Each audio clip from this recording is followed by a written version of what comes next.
choisi depuis toujours. Dieu, tu m'as béni et appelé avant ma naissance.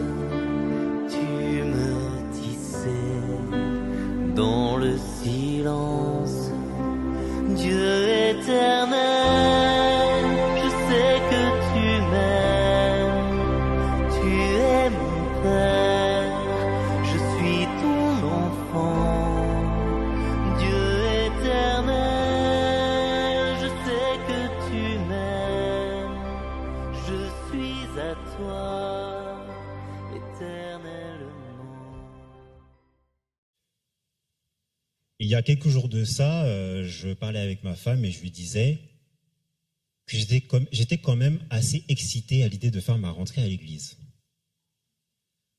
Alors, l'excitation pour faire une rentrée, en quelque part, en général, c'est pas commun du tout.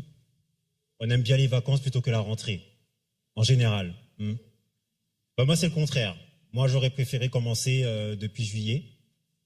Et donc, c'est peut-être, je dis pas que c'est peut-être, c'est le symbole que finalement, ça fait depuis 1 an que je suis là, et je suis quand même assez content d'être avec vous. Je suis quand même assez content d'être le pasteur de cette église. Alors, commençons. Je vais vous poser la question, mais je ne vais pas vous demander de répondre à ces questions parce que finalement, on en a pour 4 heures. Qu'est-ce que la liberté? Donc, vous comprenez maintenant qu'on en a pour 4 heures. Qu'est-ce que la liberté? Est-ce que la liberté, c'est faire ce que j'ai envie de faire? Communément, dans le langage courant, on pourrait considérer que c'est ça, la liberté. C'est la faculté de faire ce que j'ai envie de faire. Oui, mais alors, est-ce que c'est que ça, la liberté? Est-ce qu'on a tout dit sur la liberté lorsqu'on dit que c'est la faculté de faire ce que j'ai envie? Parce que dans ce cas-là, si je dis que je fais ce que j'ai envie, si je dis que j'ai envie de manger une pizza ou un grec à 3h du matin, j'ai pas envie qu'on vienne me dire quoi que ce soit. Ni moi, ni mes enfants, ni ma femme, ni mes parents. Si, par exemple, j'ai envie de sortir tard le soir, de rentrer, d'aller je ne sais où et de rentrer à je ne sais quelle heure, j'ai pas envie qu'on me dise quoi que ce soit. Mais d'accord. Alors, si c'est que ça la liberté, si on va encore plus loin, on pourrait se dire que finalement la liberté c'est symbole d'anarchie. Parce qu'en soi, si tout le monde fait ce qu'il a envie, on peut se tuer, on s'entretuer tous là, et puis vu qu'il n'y a pas de loi, vu qu'il n'y a pas de règles, on va passer entre les gouttes. Finalement. Donc, heureusement que dans le pays dans lequel nous vivons, il y a des lois. Heureusement aussi que dans les familles, et là, je suis désolé, les plus jeunes qui m'écoutent, heureusement qu'il y a des parents pour nous donner des règles. Et je sais. Oui, mais heureusement quand même. Heureusement, parce que sinon, on aurait pu faire ce dont on a envie, et finalement, l'absence de règles, c'est l'absence aussi de cadre. On est d'accord? Donc ce serait l'anarchie si on va encore plus loin et si on s'arrête au seul fait que la liberté, c'est de faire ce que j'ai envie. Dans ce cas-là, finalement, qu'est-ce que la vraie liberté? Eh bien, Jean-Paul Sartre, vous voyez qui c'est? J'en ai déjà parlé ici. Jean-Paul Sartre, au XXe siècle, il disait que le peuple français n'a jamais été aussi libre que sous l'occupation allemande. Je répète, le peuple français n'a jamais été aussi libre que sous l'occupation allemande. Alors c'est bizarre comme manière de concevoir la liberté, hein, on est d'accord? C'est quand même chelou. Oui, mais alors, il faut préciser sa pensée. Parce que pour lui, l'homme est fondamentalement libre.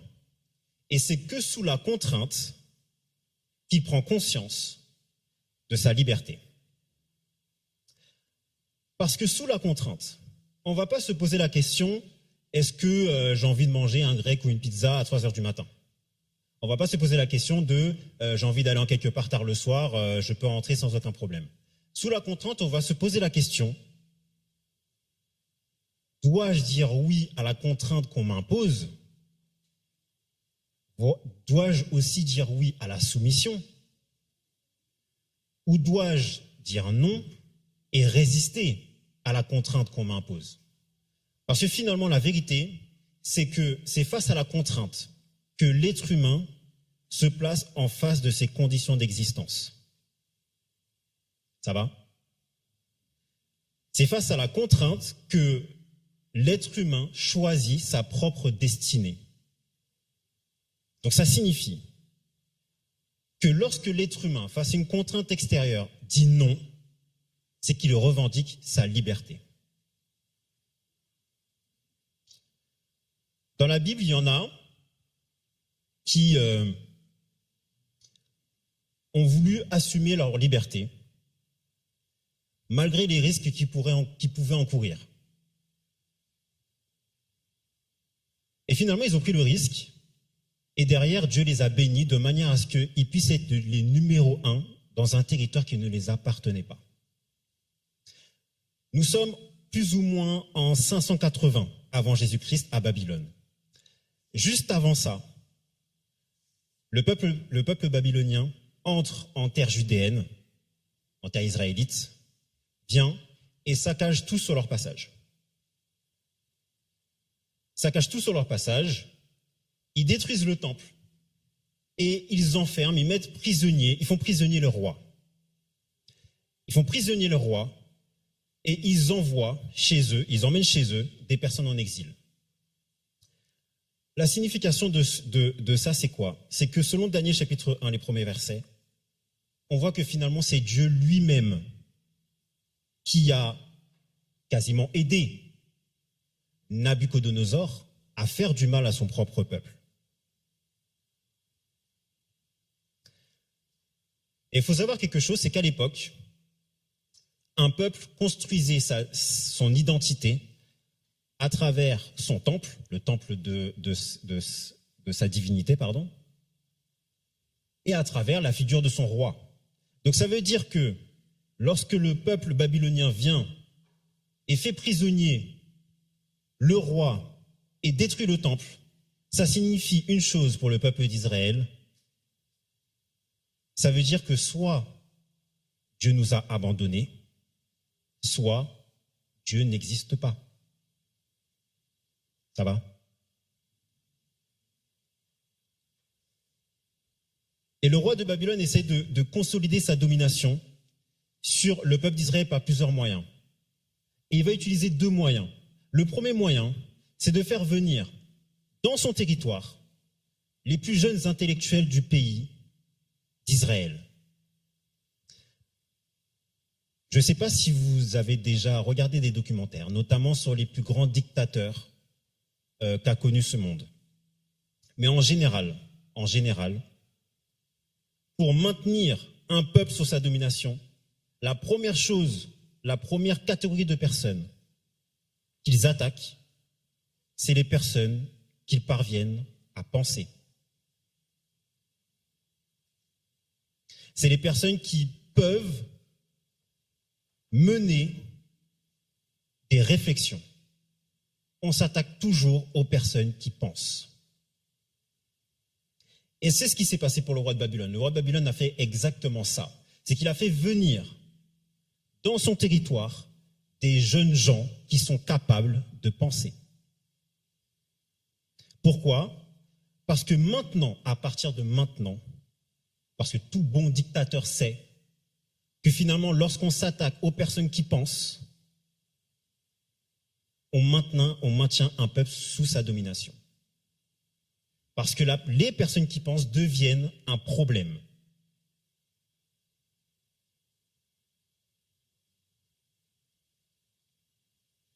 Il ne s'agit pas du coup simplement d'apprendre la langue et la culture. Il s'agit d'insuffler une vision du monde qui soit acceptable et qui ne soit pas remise en question. Et cette manière de faire, vous la voyez absolument partout, que ce soit dans les systèmes politiques totalitaires, mais aussi et malheureusement, à l'Église et dans les foyers. On s'attaque toujours à la personne qui est capable de penser. On s'attaque toujours à la personne qui est capable de poser des questions. Parce qu'on sait que la personne qui est capable de penser, la personne qui est capable de poser des questions, est un problème.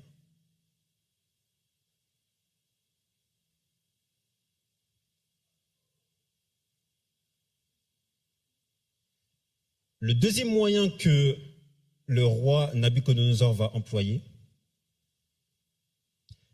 c'est de changer le prénom des Judéens. Alors ici, ils ne sont que 4, Daniel et ses compagnons. Mais il faut savoir quelque chose, c'est que lorsqu'on change, voire même lorsqu'on donne, et on va commencer par lorsqu'on donne un prénom à quelqu'un dans la société biblique de l'époque, on influence sa destinée.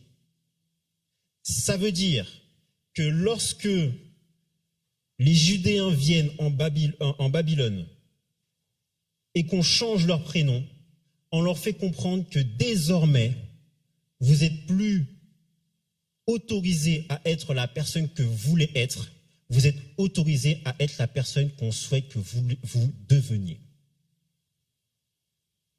Ça va ? À partir de maintenant, tu peux oublier tes rêves, tu peux oublier tes aspirations, tu peux tout oublier.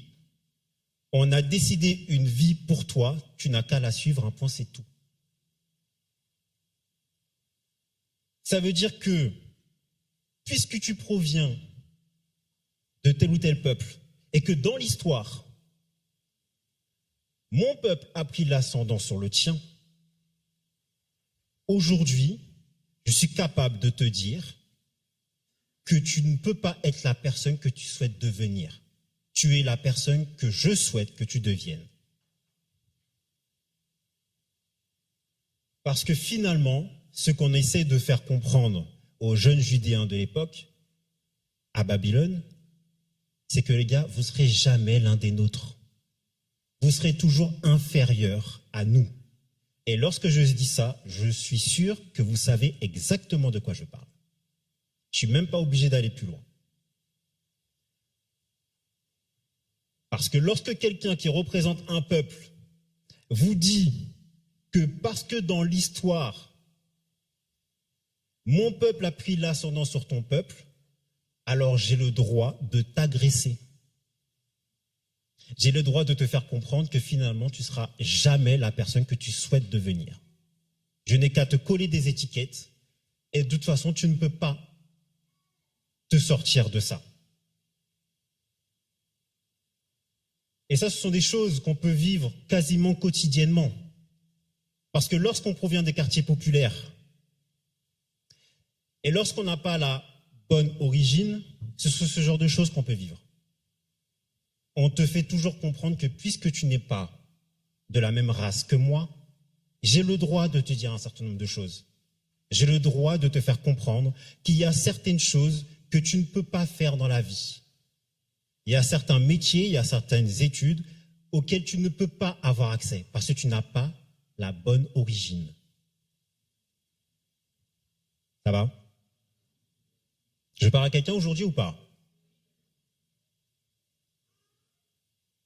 Et puis, vous remarquerez dans le texte qu'en fait, les Judéens, quand ils arrivent, ils ne se rebellent même pas contre ça. Parce que finalement, étant donné que Dieu nous a abandonnés et que c'est un fait, ça veut dire que c'est ce peuple-là qui a raison. Donc ils ont le droit. Ils ont le droit de nous faire ce qu'ils nous font. Ils ont le droit de nous imposer leur propre vision du monde.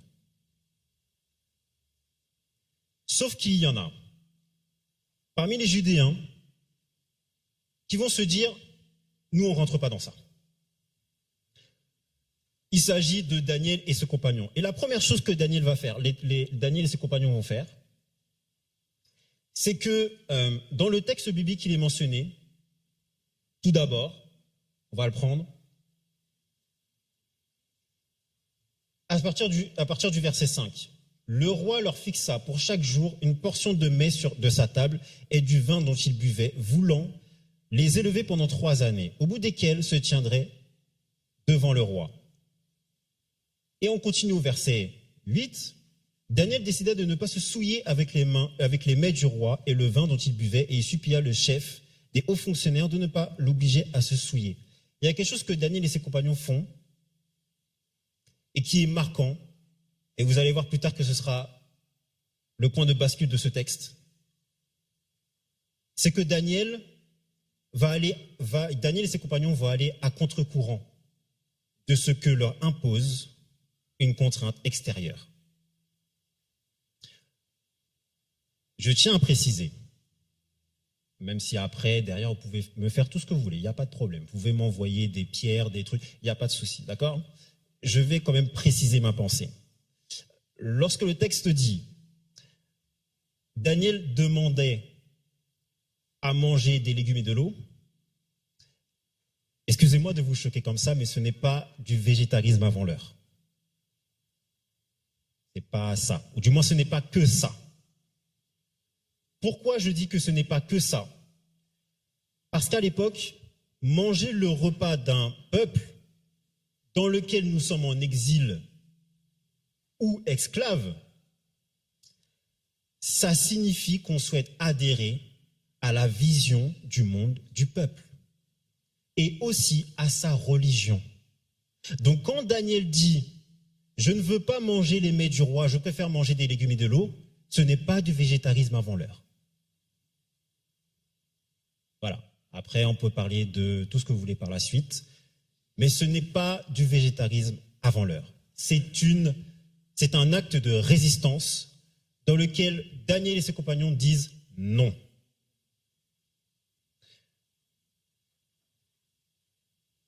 Pourquoi ? Parce que finalement, on verra dans tout le texte, finalement, ce que Daniel et ses compagnons sont en train de dire à tout Babylone, et en particulier au roi Nabuchodonosor, c'est qu'il y a beaucoup de choses qui peuvent se passer dans notre vie. Mais il y a une seule chose qui compte, c'est la fidélité en la personne en qui nous croyons. Ça veut dire quoi ? Ça veut dire qu'on peut tout me retirer, comme l'a fait le peuple babylonien, ma famille, mes amis, mes terres, mes cadres. On peut même... je peux même subir des agressions, comme par exemple des personnes qui se considèrent comme de race supérieure et qui me font comprendre que je suis de race inférieure. On peut même considérer, parce qu'il faut savoir qu'ils ne sont que 4, parmi tous les Judéens qui sont au territoire en Babylone, ils ne sont que 4 à dire non. Donc ça veut dire que les mêmes personnes qui proviennent du même endroit que moi et qui par conséquent ont la même religion que moi, voire même lisent la même Bible que moi, ils peuvent aller à gauche. Moi, je décide d'aller à droite. Il n'y a pas de problème. Ces mêmes personnes-là peuvent me considérer comme bizarre parce que je ne fais pas comme tout le monde. Ils peuvent me considérer comme bizarre parce que je ne pense pas comme tout le monde. Ils peuvent même m'harceler, voire même ils peuvent me mettre des pressions. Il peut me faire des pressions. Il peut me mettre la pression pour que je puisse faire comme eux. Finalement, je ne le ferai pas. Parce qu'il n'y a qu'une seule chose qui compte au final. C'est ma fidélité en la personne en qui je crois. Et c'est ça qui va faire le point de bascule de ce texte. Et je vais vous dire quelque chose. Aller à contre-courant des personnes qui sont autour de nous, ça demande énormément de courage. Et je comprends, et je vais même aller encore plus loin avec vous, peut-être que je vais vous choquer, mais je peux comprendre aussi les personnes qui souhaitent faire exactement comme la majorité. Parce que finalement, c'est beaucoup plus simple. On ne se pose pas de questions. Parce que puisque la majorité fait comme ça, même si moi, au fond de moi, ça me dérange, même si au fond de moi, je peux penser autrement, finalement, c'est beaucoup plus avantageux pour moi de faire comme eux. Parce que finalement, il y a des choses que je ne vais pas subir, voire même peut-être même que je vais faire subir l'harcèlement chez les personnes qui ne pensent pas comme moi, comme eux, pardon. Je ferai peut-être partie de ces harceleurs-là. Parce que finalement, le plus important pour moi, c'est de me dissimuler. Je fais comme les autres pour pas que les autres voient que je suis un imposteur. Ça va ?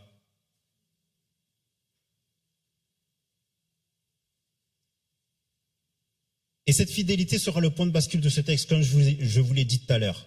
Parce que si auparavant, Dieu s'est manifesté contre le peuple d'Israël, parce que finalement c'est Dieu dans les premiers versets de Daniel chapitre 1, c'est Dieu lui-même qui a aidé Nabuchodonosor à faire du mal à son peuple. Et il faut voir que ce point de bascule-là qui fait que finalement Dieu se révèle à travers des personnes qui ont été rebelles. C'est Dieu lui-même qui finalement ne fait pas le boulot à leur place. Parce que je n'ai pas un Papa Noël, comme j'ai coutume de vous le dire.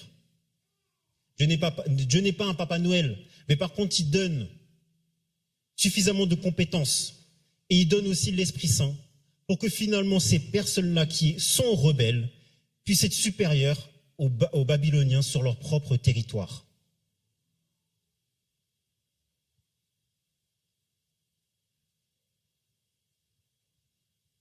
Et je vais conclure maintenant. Vous savez, le monde dans lequel nous vivons, c'est un monde qui a pris l'habitude de vivre sans Dieu. Et spoiler alerte, ce monde va continuer à vivre sans Dieu.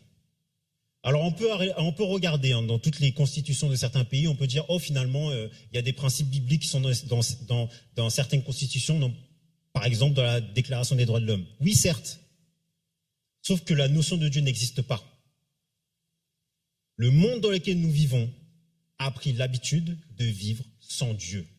Même si, sans même s'en rendre compte, ils partagent les principes bibliques comme nous. Ils vivent les principes bibliques comme nous sans même s'en rendre compte. La puissance du péché, c'est de nous faire comprendre que soit Dieu n'existe pas, ou soit Dieu nous a abandonnés. Au risque de passer pour un pasteur pas crédible, je vous le dis quand même, ok ? On verra ça, on verra pour les commentaires par la suite. Étant donné que nous vivons dans un monde sans Dieu, n'attendez pas de moi, et là je parle en particulier pour les jeunes, n'attendez pas de moi de vous dire ce que vous devez faire de votre vie. Ne me demandez pas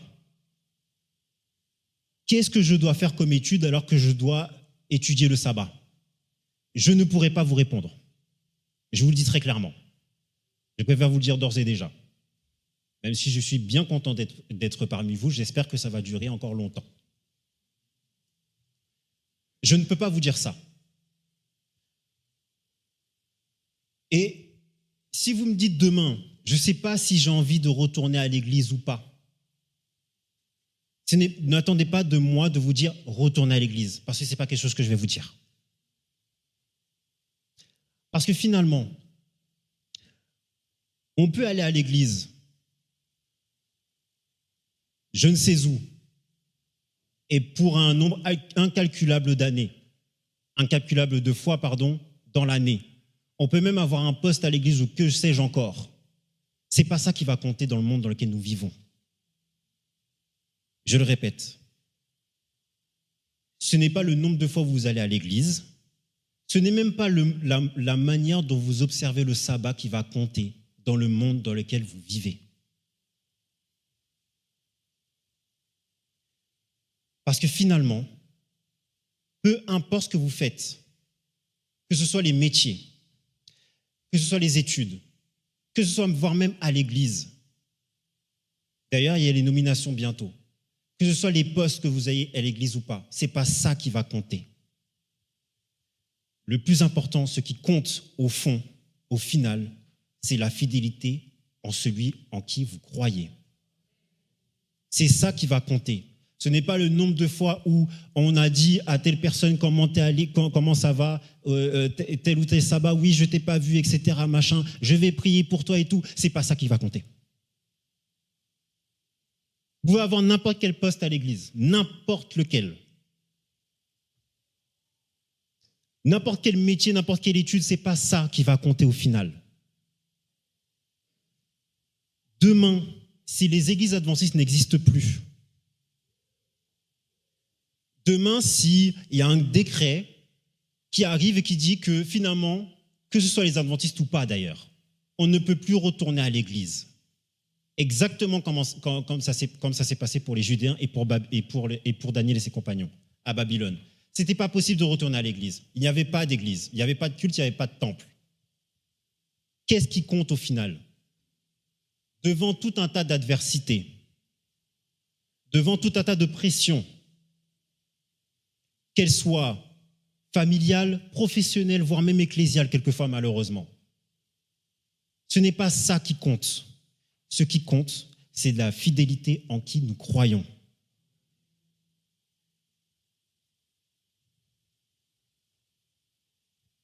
Et j'aimerais vous poser des questions que moi-même aussi je me pose, parce que j'aimerais aussi que vous m'exhortiez à être fidèle à la personne en qui je crois.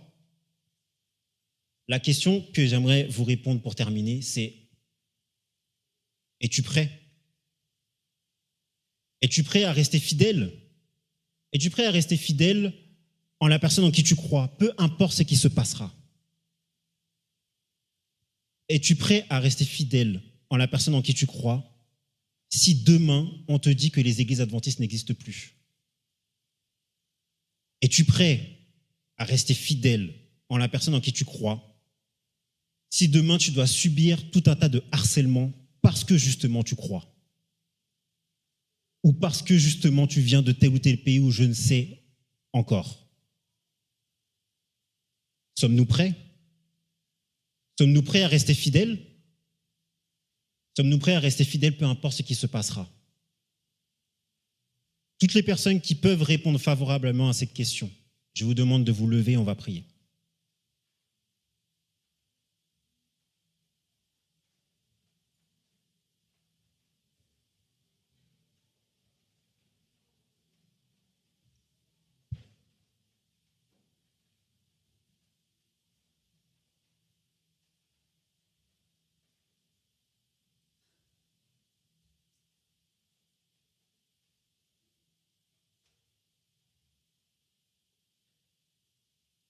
Seigneur notre Dieu, j'aimerais tout d'abord te remercier pour ta parole, Seigneur, qui nous met en face de certaines réalités auxquelles on doit faire face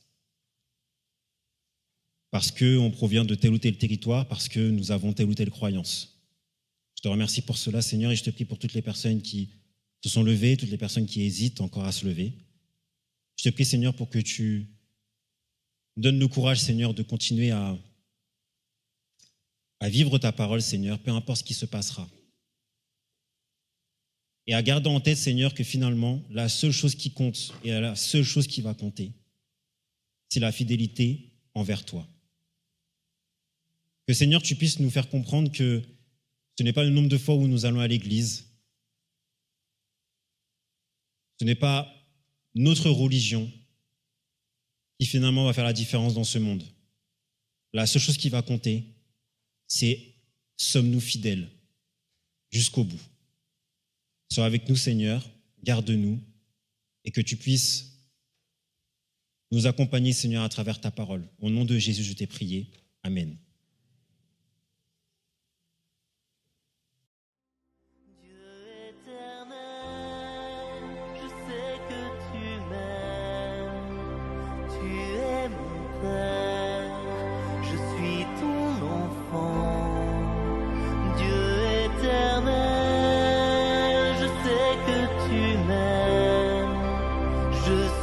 À toi, éternellement,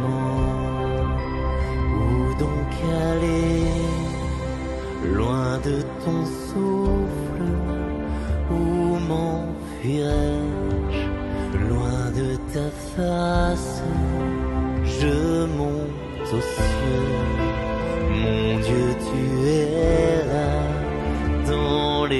abîmes, ta main est sur moi, Dieu éternel.